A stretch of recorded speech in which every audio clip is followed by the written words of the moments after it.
wararkii ugu dambeeyay ee saaka naga soo gaaraya deegaanadii gobolka Sool ay ku dagaalameen ciidamada maamulka Puntland iyo kuwa Somaliland ayaa waxa ay sheegayaan in halkaas ay ka taagan tahay saaka xiisad dagaal, waxaana ciidamada labada maamul ay joogaan meel isku dhow iyadoona la filan karo in isku dhacyo uu dhex maro labada ciidan ee maamulada Somaliland iyo Puntland daacadda wada ah.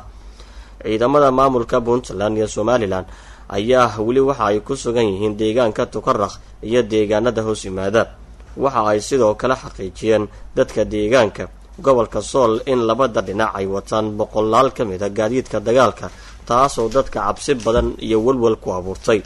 dadka deegaanka Tukaraq iyo deegaanka Godqaboobi ayaa deegaanka Tukaraq iyo deegaanka Godqaboobi dadkii ku noolaa waxa ay bilaabeen in halkaas ay isaga barakacaan iyagoo ka baadin qaba in dagaal la filan karo in labada dhinac uu ku dhex maro in waxyeelo ay ka soo gaarto.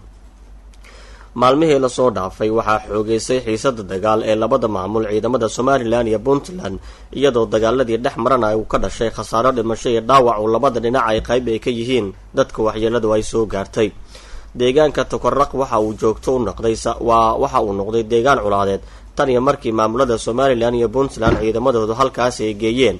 dhowr jeer ayay dirir ku dhex martay dadka deegaanka Tukaraq, qaar ayaa hore u barakacay, qaar kalena hadda ay u tafaxiidanayaan in ay isaga guuraan deegaanka Tukaraq iyadoo ka baqdin qaba in colaadda ama dagaalka labada maamul ee Somaliland iyo Puntland uu saameyn xoogan uu ku yeesho.